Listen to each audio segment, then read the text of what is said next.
Hi there, wig and makeup lover. My name is Heather and I am the co-owner of CysterWigs.com, and I'm also a big fan of really fancy schmancy eyeshadow. This is the Natasha Denona palette. This is the bronze palette. This is not a first impression video, quite the contrary. This is a very, hopefully you will find, in-depth review of this product. As a standalone product, I'm going to actually show you every single one of these colors on my actual eyelids as opposed to just swatching them, though I've done that as well. And this is not the first time I've played with this palette. In fact, I've been playing with it for about a week. So you can actually see my fingerprints and smudges and all that jazz, and my lighting, hello, on this palette because it's incredibly reflective. But I think that this is really important because something that you may not see in a lot of videos with someone who has not played with this palette as extensively as I have over the last week is the epic amount of kickback that you're gonna get from this palette. So I want to show you that right away while I show you what this one looks like. It's got a lot of lights on it, right? But I will also show you what this one looks like by itself without it being in such reflective lighting. Just to kind of give you some background on what to expect here, I'm not wearing any makeup with the exception of, I did fill in my brows because, spoiler alert, every single color in this palette is mid-tone or darker. It's very, very dark for someone as light as me. And without a little bit of brow being added, it's just gonna look really wacky. So I did this to kind of help the eyeshadow. But what I've got on my eye is precisely my brow pencil, and this is a Benefit product. They make very solid brow products, and this is in the color 4. In between each color, I'm going to be using Wipe It Never Happened by Almay. It's a really nice hypoallergenic product.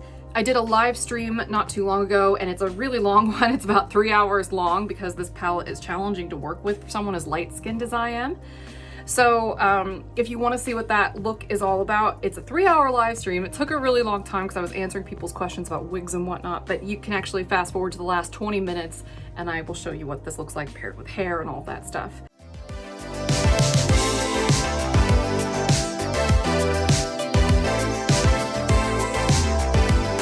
I want to give you a little bit of background information about my skin tone and my face shape and the structure of my eye, because I think that that's actually going to be really useful to you while you kind of think about what this is going to mean for you. It's good to know what you're looking at here. I actually have an inverted triangle face shape, and I plan to make a couple videos about how to determine that. But for me, it's really easy because I have a very pronounced chin and I have a squared off hairline. If I had a widow's peak and it was slightly rounded, I'd have a heart-shaped face. So that's the difference between an inverted triangle and a heart. I don't have that widow's peak, and instead of having a rounded hairline here, kind of like Britney Spears or Marilyn Monroe, it goes straight across. Boom, you can see triangle. So that's what I got going on, though I have a wide inverted triangle face shape, which is not uncommon for inverted triangles or for hearts because they're very similar. The difference is really just the hairline. But the widest part of my face is right here. You can kind of see, and this is gonna be gory for a second, but you can see I've got a little bit of extra flippy flappy skin here, and if, you know, oh, hey, oh, like, you know, that would open up my eye area quite a bit. So it does make applying makeup on someone like me a little bit more challenging than somebody, you know, who is, you know, young, you know, or at least younger. You know, I've got that it's starting to transition into a hooded eye, but it's not quite there yet. If I actually relax my face a little bit, you can still see my crease. If my eyes were truly hooded, that would not be possible. Like, it would be hooded under all circumstances. My skin tone, by the way, is kind of a neutral cool. I'm pretty good about wearing sunscreen and that sort of thing, so I'm very, very, very, very, very pale. So let's go ahead and get down to it and discuss the Natasha Denona bronze palette one color at a time. We're gonna take these in order. So I'm gonna start with this one way up here at the tippy top. This is True Copper, and unlike previous times I've used this palette where I've used a brush, I'm actually just gonna dip my finger in. My fingers are clean. That's what it looks like. I have to blow on it because the kickback, even with just my finger, minimal pressure by the way, being used on this palette at all times because Natasha Denona's colors are very, very highly pigmented, even though they're shadows and not pressed pigment specifically, but they are incredibly pigmented. And because some of these red tones have carmine in them, you have to be very careful because they might stain. But anyway, this is a metallic shade. It's got a lot of mica in it, and most of the colors in this palette are actually going to be this consistency. They're not necessarily shimmers, they're more like foils. And they're gonna be really intense. So let me go ahead and dab this on. The next color is this one up here called Suntan. It's kind of like, you know, suntan colored. It's a really pretty sort of sepia. It is not as buttery and as smooth as the metallic, and that is to be expected. It's still going to be better than most mattes from most brands, though still lots and lots and lots of kickback here. Next color is this one called Sundown. It's very pretty, sort of light peachy tangerine bronze kind of matte. Next color is this really, really intensely dark purple matte up here called Deep Dive. Very, very intense color. I think this one would be really sweet in the crease. It's just really, really, really dramatic for somebody like me. So let me show you what that one looks like on.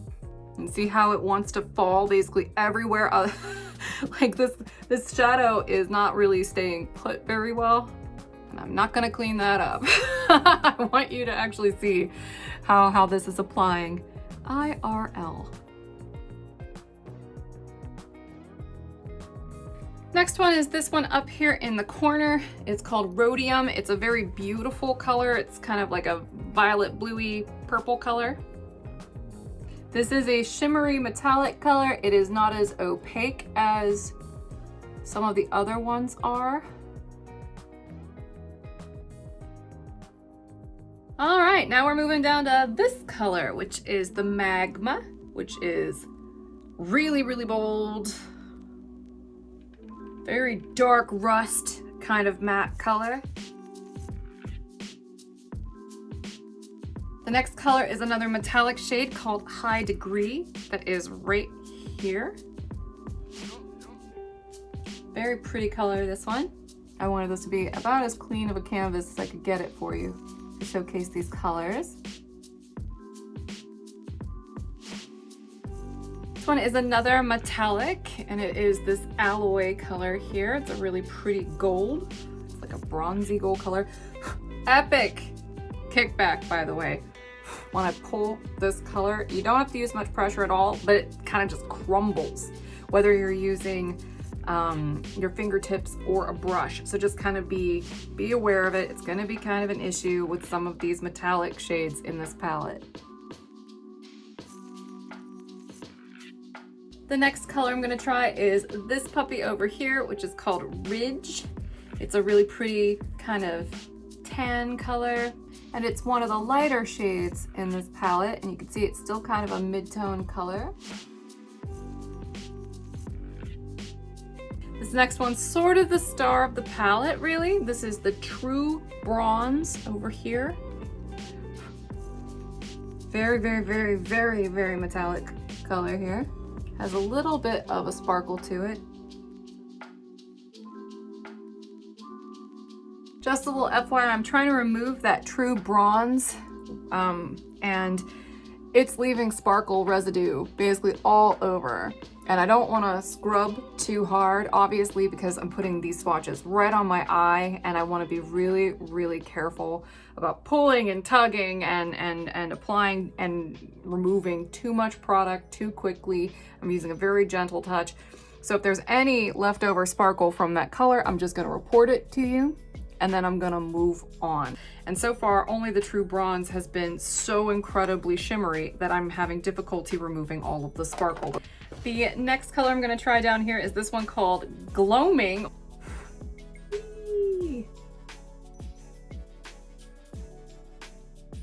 The next color that I'm gonna play with is this one called Palladium, which is right here.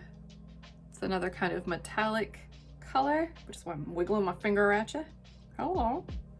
And see, this one's more of like a foiled sort of frosty color as opposed to the true bronze, which had those little bits of glitter that are still kind of like stuck in my eyebrow and I can't get them off.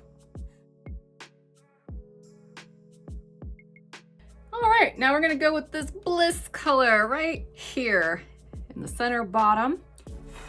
It's another kind of weird red gold kind of color. It's definitely another one that's on the metallic side.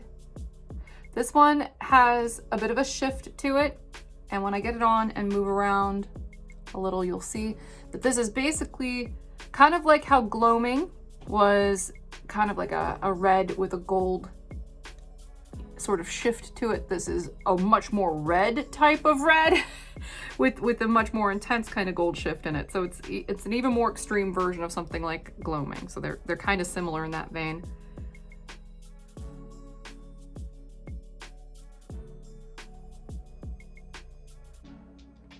On the plus side, there wasn't a ton of fallout, just a little bit with this one, and just a little bit of kickback. So not much going on there. Applied very easily. Pretty sparkly. Look at that gold in there with that red. That's a crazy looking color. I love it. Because I've got experience with this palette at this point, I'm going to kind of switch this up and do beach first and then silk, because silk is like the true bronze. It's got kind of a shimmery metallic, but it's got that sparkle element that's kind of hard to remove. So I want to show you what beach, the other matte that's remaining in this palette, looks like on before I apply that sparkly shade. This is one of the lighter colors in this palette. You can see what I mean about how everything's kind of mid-tone or darker in here. I mean, the fact that this is one of the lighter colors, right?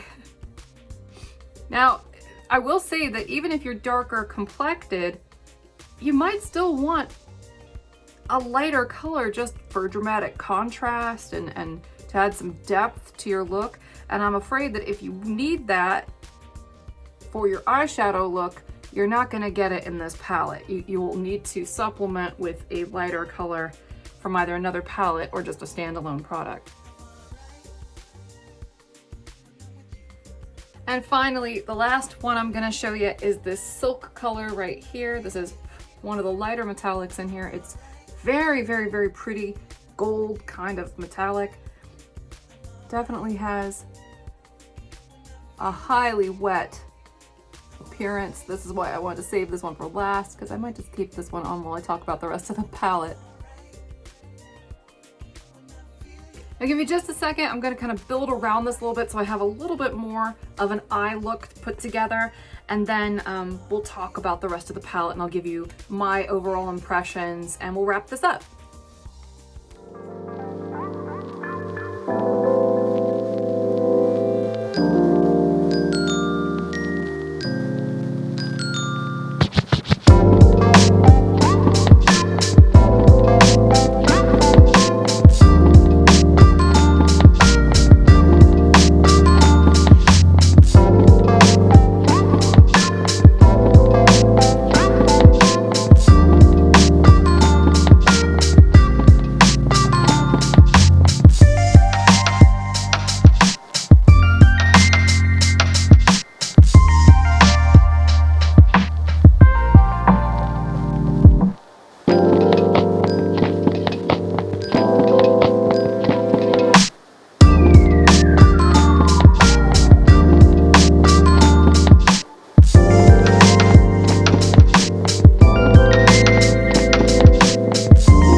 And I put a little bit of Hustle and Glow from Smashbox. It's a gloss. Lined it with a little bit of the 2C Rosewood from, is the Aqua Lip Liner from Makeup Forever. I put a little bit of KVD Vegan Beauty tattoo liner in Trooper Black on my upper eyelids only, and a little bit of Clinique black regular mascara. Okay, so that's it. I've also got some tinted moisturizer on, by the way. This is NARS Pure Radiant Tinted Moisturizer Broad Spectrum SPF 30 sunscreen in the color Finland. And I'm trying to think if there's anything else that I've got on before I start rattling off the rest of this. Oh, I use a little bit of this to cover up the zit. This is the Bye Bye Under Eye Full Coverage Anti-Aging Waterproof Concealer in the color Light Nude, number 11. Down here, zapped it with a little bit of, well, it's a mixture of powders, really. There's a little bit of Airspun with a little bit of Ben Nye powder in 2 different colors. Applied it with this Tarte brush, boom, boom, boom, right in the textured, scaly, gross area down here to kind of cover that up. I have not contoured anything. Now we've got all that stuff out of the way, let me tell you my final thoughts about this Natasha Denona bronze palette. I think that this palette has some beautiful colors in it that are intense. They're relatively buttery, easy to apply. They have a lot of color and a lot of shimmer to them. But I think that you should not buy this palette at this price point. If I recall, this is like 65 bucks, something like that. I'll put the price on the screen somewhere roughly around there. If I recall correctly, this is a luxury, higher end, kind of expensive midi palette. So this is not like one of the big palettes that's like $249. Natasha Denona's got some big expensive palettes, nor is this one of her typical palettes like, you know, the gold palette, which is a larger palette than this. This is kind of like a mid-sized one. I think that you should not buy this one unless you're intentionally buying it to supplement things like the gold palette or Metropolis if you're a Natasha Denona collector. Though honestly, if you're a collector and you're trying to save your money, I think you should skip this unless you see some colors specifically in this video that you think you really need to have as accent colors. I also think that this is a great palette if you have a darker complexion, which I mentioned at the beginning of the video. Hopefully, now that I've got my eye makeup on and you've seen me swatch every single color individually, you can really see what I mean. Even the lightest colors in this palette are mid-tone or darker. They're very, very, very intense on light skin. Whereas if you have a darker skin tone, this is gonna make your skin sing. It's gonna make it glow. You're gonna look beautiful. And these purple colors are gonna pop on you. Whereas on me, I have to be very careful with the application of any of the colors in this palette because it can look muddy very, very quickly because of how dark it is relative to what I've got to work with here. The other thing is if you have a cool skin tone, the only 2 colors that are probably gonna work for you at all in this palette, I swear. So if you have olive skin, listen, this rhodium color up here and palladium, or yeah, palladium. Those are the 2 colors that you're gonna be able to pull really easily. The rest of these, you're basically gonna have to use a foundation in a completely different color than your natural skin somehow in order to make any of these other colors work for you, unless you're the kind of rebel who doesn't mind having, you know, complementary colors on your eyes relative to your face, and you know they're gonna clash and you don't care. If you live for that kind of look, then you're gonna get that with this palette. I do think it's problematic though that every single color in here, with the exception of these 2 up here, are very, very warm and intense. You get 1, 2, 3, 4, 5, 6, 7, 8, 9 shimmery colors, like metallic-y, shimmery, foiled colors. Most of them are kind of wet looking metallics with the exception of this True Bronze, which is a little bit shimmerier, has more of a glitter, and it kind of goes everywhere. 6 of these are gonna be matte, and sometimes you need a little bit more matte, particularly when all of the colors are relatively the same color story and they're all mid-tone or darker. You really need some changes in the consistency of what you're getting. So I would want to see, you know, if it's going to be this monochromatic or duochromatic, because I guess it's got the 2 purples, and we'll call it an orange and purple palette basically. But with this much samey stuff going on with this palette, you get the gist. There's just not enough variety here to justify the price point, unless you've got the kind of skin tone already where this is just gonna be easy peasy, beautiful to pull, or you need these accent colors for a specific look that you're trying to do. I also think that this is very 2019 looking. You know, that warm red and browns and bronzes on the eye trend was very last year. It's still alive and well today in 2020, but trends tend to move on quickly. And so I think that this particular palette, though beautiful, just is not gonna resonate in the same way that the gold palette resonated when it launched. I mean, that was just really good timing for that gold trend. And I feel like this is basically, it's a nice complement to something like the gold palette or Metropolis, but it is just not a very strong standalone piece, particularly at this price point. Very little of the product is needed in order to make this work. You can just use a brush and tap it in. You don't have to scrape the pan at all to get the color on here. That is very typical of Natasha Denona products. They've got a lot of pigment and the pickup is really nice and easy, though I will say there's a lot of kickback, as I've mentioned many times. Multiple colors in many of the pans in here kick up a lot of dust, and it makes it kind of a sloppy mess even if you're using a light touch. I have not cleaned up this palette for the sake of this video because I wanted you to see. Now you can see my fingerprints have been in here, but I was using brushes up until this point with almost all the looks I tried, including the one for my live stream.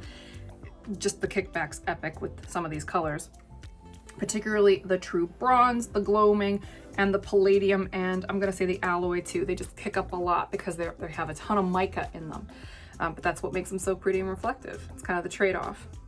Now, one thing you might have noticed is that all of these colors can have the potential to be incredibly harsh on somebody with my skin tone and who is as light-skinned as I am. That's why I wanted to show you what each of these colors look like individually, you know, even though I didn't take a whole lot of time to apply it in the first part of this video. I wanted you to see how it kind of clashed with my skin without any makeup on. And I did ultimately put a little bit of tinted moisturizer on to kind of help neutralize any of the red tones, any of the cooler undertones of my skin, to kind of let the eye makeup speak for itself a little bit better. I used the lightest colors in here. For the most part, I didn't really use many of the mattes. I used the palladium. I used the true bronze. I used the silk. I used deep dive in my crease, and I used rhodium under my eye. I did not use any colors up here in my highlight because none of these are light enough to really go up there. So what I did instead was and you probably saw this, I took this MAC what are you? You're a 239 brush, nice little flat little brush here. And I put that in the true bronze, which has all that pretty sparkle in it. And what I did was I put a little bit of it here, and then I kind of took this edge this way and then just gently dragged it up here into my highlight area under my brow, so that way you get little hints of that sparkle in there, but not enough that it's really depositing a ton of color, because that is just, it's also too dark to go up in there by itself. Do you agree or do you disagree with what I said here? I would love to hear your opinions. Make sure you leave them in the comments. Also, what did you think of the first part of this video where I swatched all of these on my actual eye to show you what they look like on my skin? I don't see a whole lot of YouTubers doing that. And I understand why, because you have to be really careful when you do that, because I mean, for one thing, a lot of eyeshadows can stain. I didn't experience much staining at all with any of these, but that's because I was removing them almost as soon as I applied them. But I think it's really helpful to see what kind of potential these colors have, and in this case how dramatic and intense and dark these colors are, because by seeing them all laid out, it actually helped me formulate the look that I'm wearing now. Whereas before, you know, I've applied all of these shades to my eyelid at some point or another over the course of the last week since I received this palette, and I wasn't particularly inspired by it because they were just so intense. But I really think that the look I've come up with today is a little toned down and pretty compared to what could go on. I avoided most of the really red colors in here, which I know are super duper trendy, but they're just overwhelming on me, I think, at my age and with my skin quality and my complexion. And the final note is my eye color is green. If you have green or hazel eyes, think about some of these colors. Even though I've basically, you know, said a bunch of kind of negative stuff about this, one giant positive is that if you have green eyes like I do, this palette will make your eyes look incredibly ultra green. Just using some of the lighter colors like I did, my eyes feel very boom. This is really beautiful with green eyes, and I can't end this video without mentioning that. But aside from those instances, which may be appealing to some of you guys and maybe justification for buying a palette this expensive, if you're looking for an everyday use palette or one where you'll get a lot of versatility and a lot of different looks, I don't think this is it, honestly. I really don't. All the colors are too similar in terms of color story. There's just not enough potential for a really dynamic look. You really have to be careful not to pack on too much color, and this can get muddy really quickly, particularly on someone as light as me. So thank you for watching. Leave me your feedback. Share with a friend if you think it's useful, or if you think these colors will work for them, or if you want to try to talk them out of buying this palette if you think it won't work for them. Please share, subscribe, you know the drill. We've been on YouTube forever. And we look forward to seeing you again next time. Bye, everybody.